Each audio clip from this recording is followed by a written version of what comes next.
One of the biggest liberal news media outlets on YouTube has exposed us. Our name is over. We're over. We got exposed. Everything's terrible. Now, what we want to do today is share this crazy exposed video with almost 500,000 views of the Young Turks who did a whole expose on us, real estate wholesaling, and the scam of buying houses without a realtor. Now, we want to just say this first and foremost. We have nothing bad against the Young Turks. We don't have anything bad against home investors that is being talked about in this article. What we're doing today is just reacting to it because they did use our YouTube channel. They did. Without our permission, kind of blasted us out there. Yeah. And we just want to react to it, right? They used our YouTube videos and we just kind of want to react to their YouTube video and kind of see, is wholesaling real estate a scam, what we're doing? And ultimately, you're going to be shocked at this. We have a lot we actually have to agree with them on. So what we're going to do is break this all down and share it. But before we break it down, do us a big favor. Make sure you smash that like button, subscribe, and let's see what happened to us. You've been confronted by a bandit or two in your life. They're ugly, illegal, and can really destroy the aesthetic of your neighborhood. And while they might seem bold and bright. Okay, first and foremost, as somebody that does bandit signs that used to, I think they're beautiful. Yeah, it's just You should make no mistake. Some of them are definitely trying to rob you. Rob you. wow, that's a bold statement. Okay, so first and foremost, guys, when you are being robbed, the definition, in my opinion, is when someone's literally stealing something from you, usually with a weapon, Yeah. and they're trying to legit steal from you. Trying to buy someone's house or someone's car, or you get realtors that do TV ads, and you get all these companies. It's kind of funny. All right, let's keep. Here's a bandit sign from a company known as Homevestors. First and foremost, we know very well of home investors. We have nothing bad to say against them. They don't do bandit signs. No, Okay, the research on this is crazy. They got 5.5 million subscribers. Home investors doesn't do bandit signs. They do SEO. They do billboards. Billboards. They do a lot of direct mail and TV ads. They don't do bandit signs at all, which I think is kind of funny. Signs like these are known as bandit signs and according to new reporting from ProPublica, they're pretty aptly named.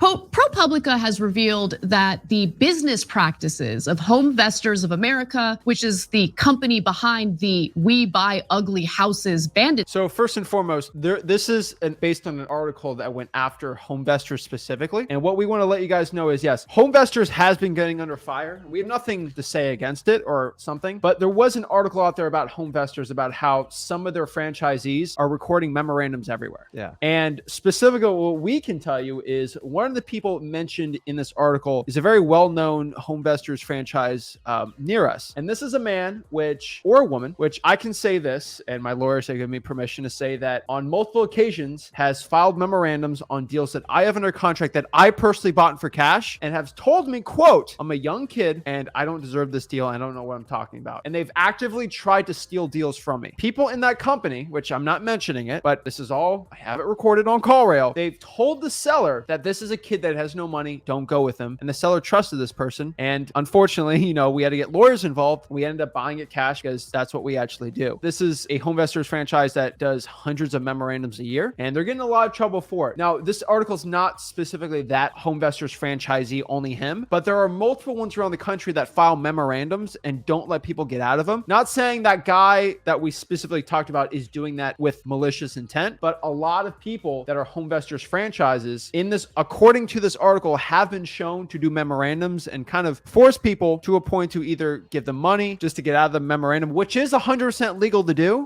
but sometimes it's considered not the best thing to do. We don't really do the memorandums too crazy like that, but we've seen it out there, and this is specifically what this article is about. It's not about us. It's not about wholesaling in general. It's mostly against the WeBuyUglyHouses.com brand. Yeah, and their strategy is record a memorandum on everybody that they even slightly Not every Homevestors franchise. Not every does one of this. them, but some of them do. And when they have hundreds of them, the reason they do it is because it gives them the ultimate leverage. Like if a deal falls apart, they basically cloud the title. Now, I'm not a big fan of recording memorandums because you can get in big legal trouble and you're clouding the title and you can get countersued. And these things are used really for leverage. It keeps other competition away. And honestly, if the deal falls apart, they use it as a leverage tool. Guys, don't be going out there recording memorandums unless you run it by an attorney. And if you're doing it it on every contract, you're doing this business wrong. Yes, but just understand what Homevestors is doing here. And when they do file memorandums, it's not illegal. They're not stealing. They're not. No. They actually do have a legal right to that contract and to that. And so what they're doing here is not illegal. I do want to preface that very importantly. It's kind of funny. Signs are predatory and have robbed some Americans of their homes, financial security. Okay, when you say you rob someone of a home, it's funny. It's like you take the deed over and there's no payment at all and all their equity's gone. It's just,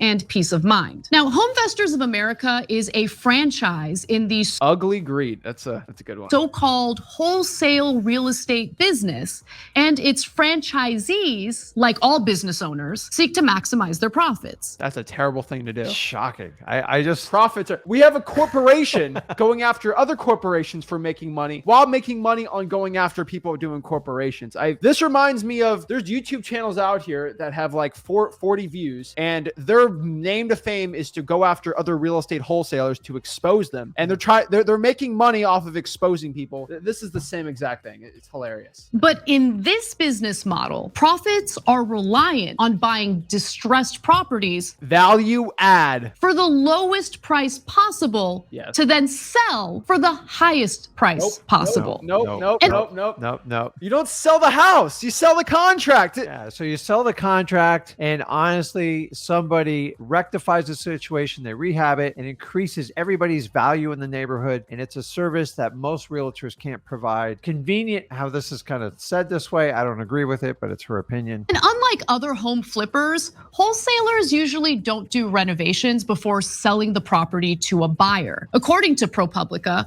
Homevestors of America was founded in 1996 by a Texas real estate broker who developed a system for snapping up so-called problem properties. Since then, the business grew to nearly 1,150 franchises in 48 states. Homevestors likes to think of its business model as somehow above the fray. Homevestors, the self-proclaimed largest home buyer in the United States, goes to great lengths. And so just letting you know, it distinguished itself from hedge funds and the YouTube gurus that have taken over swaths of real estate investing market. It's kind of funny. Now, Homevestors, a lot of their franchisees just flip houses. They don't wholesale either. So I'm not going to put them as a wholesaling company. They do a lot of rehabs. A lot of them do a lot of rehabs. Yeah. I think it's funny that the way they're trying to show is like we buy houses and we just sell it instantly and like all that equity's gone. No, it's kind of funny. You sell it to someone that's going to fix it up and make it better. But correct. To distinguish itself from the hedge real estate rehabbers, lowballing home sellers is the name of the game. I agree. Guys, we're trying to get the lowest price on the deal. And if it works, it works. And Rick Jin, who hosts a home... Whoa. She just called me Jin. Whoa. Gin? Yeah. Gin? Is this an alcohol drink? Yeah. Listen, triggers me too, but it just shows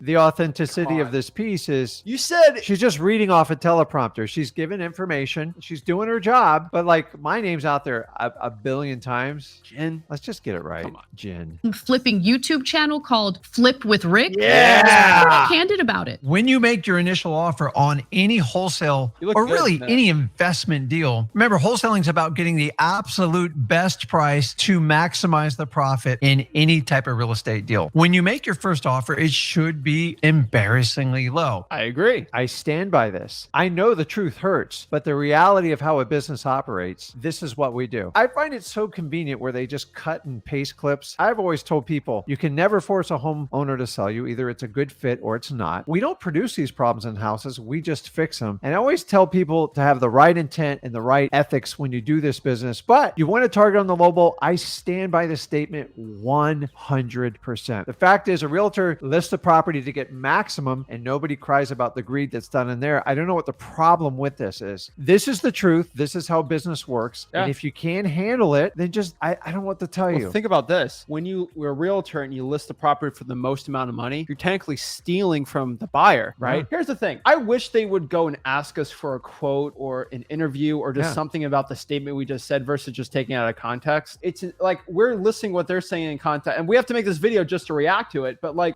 it's crazy. But like, all right, let's get into it. And first and foremost, when we talk about lowball, we say make sure the seller's okay with it. If they're not okay with it, don't force it on anyone. Well, listen, the sellers are going to make a decision. We are not in a sales position. We just walk the the clients through what their options are. And listen, I didn't trash the house. I didn't put the hole in the roof. So the accountability still has to be on the sellers. We offer them a way out. A lot of them are walking away with big giant checks because the reality, what are you going to do? Give it to a realtor. At the end of the day, who's doing the right thing for them? What do they net, right? But putting your face right there with ugly greed, it's insane.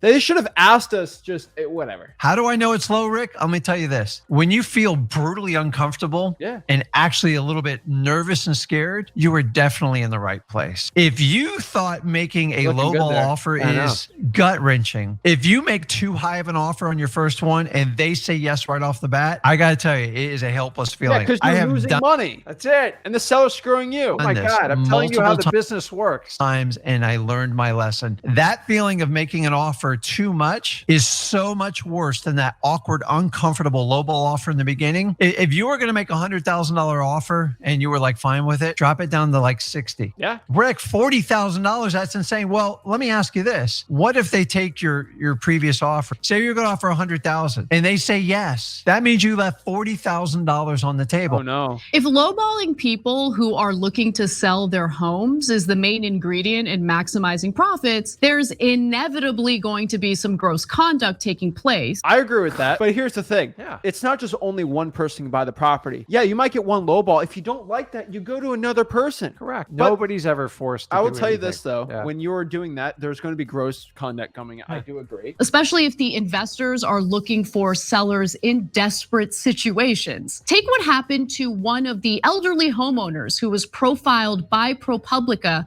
I have no comment on this elderly seller that they're talking about, but I will tell you, ProPublica. they're the ones that did the article. Oh, okay. But I'll tell you, the one they did talk about in this article is somebody I've had run-ins before with. Yeah. That I tell everybody, and I want everyone to, just so the young Turks know this, if they're watching, which I don't think they are, they're on the next news cycle. But the person that they're profiling is someone I've actually talked stories about before of what not to do. Exactly. Named Corrine Casanova. Casanova and her husband bought their Los Angeles bungalow in the 1960s, and after dutifully paying her mortgage for decades, she owned it outright. But her husband had since passed away, and in 2016, she was looking to sell her biggest asset and move into an assisted living facility. So she decided to call the number she saw on a HomeVestors ad. Soon she found herself working with a guy named Corey Evans, who ProPublica describes as well-versed. So this is a different person. I don't know. Yeah. I actually don't know Corey Evans. So No. I apologize on that end. I thought it was they multiple elderly people, but Corey Evans I've actually never talked with. In the HomeVestors of America playbook. In the 2 years prior, Evans executed more than 50 deals by finding homeowners who needed to sell fast because terrible. they were in a desperate situation. How dare When it comes to Casanova, there was a big problem. What? She was 82 years old and was suffering from dementia. See, this is why we tell when a seller's over 65, we've always said this. You can give an offer, you can sign an agreement, but you need to talk with the family members before. This is how real estate contracts work. This isn't wholesaling specifically. You can't sign contracts with people that are mentally impaired, someone that maybe has a mentally impairment that's like a disease like dementia, unfortunately, or Alzheimer's disease, or someone has an intellectual disability. On top of that, too, probably the most important part, you can't sign contracts with people that are inebriated or drunk. That's already contract law in the United States. Like you can't, there's laws for that. It's not specifically a wholesaling. So what they did here is they're breaking a law that is actually not even a real estate law. It's just a contract law in general. Yeah. I can't sign a contract with you for you to buy something of mine if you're drunk, right? Like that's not how the law And we works. tell you to bring in family members and members. attorneys to help out anybody that's really 65 or older, because that's what they're entitled for. And honestly, if you want your deal to stick and you want everyone to be happy, you have to look out for your sellers. Guys, listen, there's bad apples in every business. There is not one single business doesn't have a bad apple, but it doesn't mean you follow the apples. You can highlight like bad people, but the reality is if you don't do practice like this, you're perfectly fine wholesaling. I get it. What this is, what she's describing is sickening. And guys, I've walked away from a lot of deals because people don't understand what they're signing and the family doesn't understand. You bring an attorney and it falls apart. I'd rather it fall apart than have somebody doing an expose piece on me like something like this. This is like worst case scenario, even though I've been it. But we never make people sell us a house ever. No. A recent neurological assessment had found the 82-year-old was unable to say what year it was or name the city she was in. That's bad. I'll tell you this. Let's play devil's advocate. Let's say we're going to be the person doing this deal into our market. Guess what would happen? Let's say I maliciously put them under contract to buy it for $1, or let's say a super low price. Guess what what my title company is going to say when they call her up. I don't think she's in the right mental state. My title company will figure it out. Like they'd raise the flag, and the attorney at the title company will say, you can't do this. Or even if you had a notary, their job is to make their sound mind and they're the right person. So like, I'm telling my title company wouldn't even allow this to happen because I have multiple people through the process that help. When she crossed paths with Evans in an effort to sell her home, the deal was anything but for Casanova. By the time he left that evening, Evans had a contract to buy the house for roughly 2/3 of its value. Value is so subjective. Is it what Zillow said? Is it what it's actually worth? We don't know that because what a lot of these articles do, I have found out, is someone might buy it for $65,000 and they fix it up and sell it for $150. Mm-hmm. They say it was $150,000. No. He bought it for 65, put $60K in renovations, and then made a profit of 150. Yeah. So I think it's weird, but let's see what they got to say. Casanova's son David decided to, pay for an appraisal after learning about the contract his mother had signed. The appraisal put the home's value at $440,000, a whopping $165,000 more than Evans had offered. Now, let me give you something interesting on this.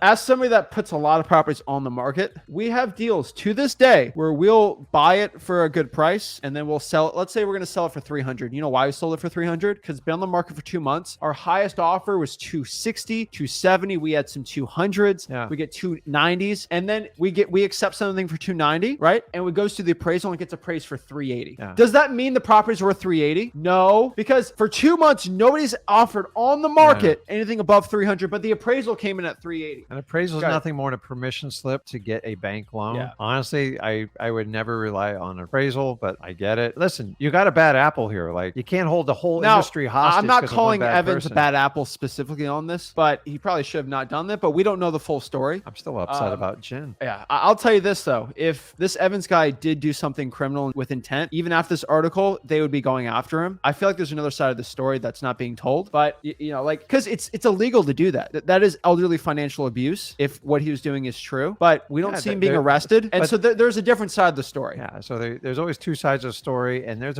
listen, if he's abusive and took advantage of someone, then let it come down. That's how I look at it. The contract would spur years of legal battles and heartache. David, her son, let Evans know that his mother had dementia and wanted to cancel the sale. But Evans, if I heard that, I'm out. I'm out. Stop mom from signing. Like, well, no, you can't. She might have signed right there. Yeah. So if the son calls me up and says my mom has dementia, please get out, I'm out. Yeah. I don't think no title company in their right mind, especially mine, would even ever let that happen. Let that happen. And so the title, if they use title insurance, I'm sure that's wrapped up in some sort of legal issues here. Evans didn't care, and in fact decided to record a notice on the home's title that prevented the Casanovas from selling to another buyer. Now, I'm not going to say it prevents, because if you can prove that you had dementia and all these things, a judge can throw that out very easily, right? I mean, you have to have a hearing. So you'd have to have a hearing, but a judge could throw it out. The problem is when you record something against title, now you're open to basically litigation because they want to hear both sides of the story. And honestly,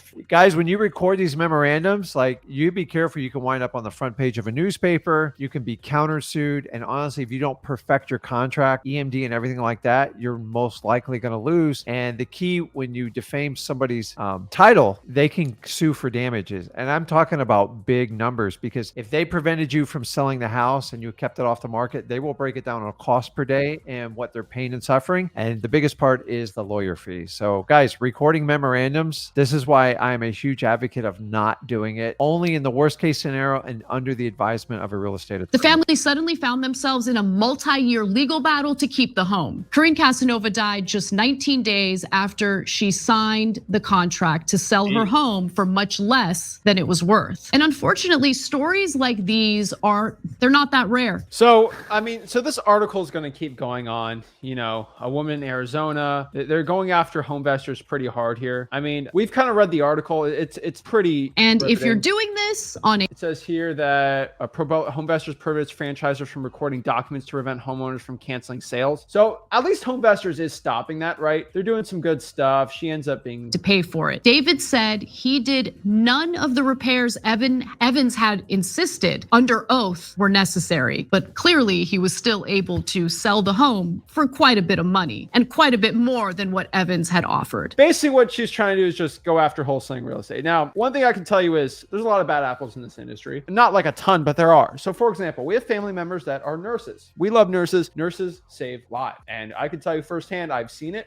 Nurses save people's lives. There's also nurses that screw up or do something maliciously bad, and they can go and not save lives, but do the other end of that, right? Yeah. Does that mean every single nurse is a terrible, evil psychopath trying to hurt people? No, right? Maybe one or two, that's just people, but like most of them are amazing, caring individuals that don't probably get paid enough for what they do, and they save people's lives. So does that mean we should go after every single person? No. Okay. And so the one thing you should know about this article is do the right thing. If you ever feel like uncomfortable with a situation, don't do it. If somebody doesn't want to go with your offer, don't sign a contract. We're not forcing people to sign. We give offers, and if it works for us, we can make money. If it works for them, they can sell the property, right? You got to understand too, when it looks at value, if someone's selling a house and it's worth $100,000, you got to remember when you list it with a realtor, you're losing 6% off of commissions off the bat. You're paying closing costs, fees, and all these things that they frankly don't mention in this article. So our cash offer at, let's say, $88,000, which is 12% off the value, is the same net if they go with a realtor, even less. And so just letting you guys know, wholesaling real estate's fine. It's funny that we got exposed for it. I don't think they're particularly wrong off the articles that they said. I think there were some bad situations, and I don't agree with them at all. So it is fair what they said, but giving a low ball offer, I don't think it's a bad thing. So overall, guys, we got exposed. I don't think it's terrible at all. We've actually have other exposed videos from us. I've seen people keep sending to us. Not even worth. But like, whenever I see someone make an exposed video on us and they have a little link to sign up for their coaching program, I'm like, what's the point of that, right? And so just funny. And so, guys, straight up, wholesaling's fine. Just give the best offer you can. Always do the right thing. It's sad we're the only ones that have to say it, but it's true. Yeah, and I stick 100% by my low ball. Actually, I double down on it because this is how the business really works. We never force someone to sell us a house. We buy problematic houses because people let them get in that situation and they want to know how to get out of it. It ain't paying full price. The low ball is just a method so you can get to the end of the means faster. Yeah. And I've done it through 20 years experience. And honestly, almost every person I've ever bought a home from or my company's home, either we get hugged, thanked, monster testimonials. Guys, there are bad apples out there. I don't want you to repeat after I'm recording memorandums. I always thought was a bad idea from day one. So take the lesson out of this. Use your conscience first. If you have to use the law to decide if it's wrong or right, you probably got some issues going on and you need to look at why you're in wholesaling. But low ball, I agree. Whatever this is, TYT or YTT, I don't know what it is, but I'm not mad at you. But like, listen, I stand by what I do. I'm not going to retract anything. I love this business and I want to help people out, and we got to get the best price possible on these ugly houses. Yeah. And so there's a fine line between capitalism, lowballing, making money, and then doing something that's legally illegal. We already have laws for. What we do is it's not a fine line. We're in the line that's legal, and that's capitalism. It's the law. We can make money. We can make profits as long as someone agrees to it. Yeah. That's the goal. So guys, always do the right thing. Go to freewholesaling.com and love articles like this. Love little videos. Keep them going. What do they say? If you're doing well, if they're you got haters. So appreciate it, guys. Make sure you guys hit that like button, subscribe, and we'll see you soon.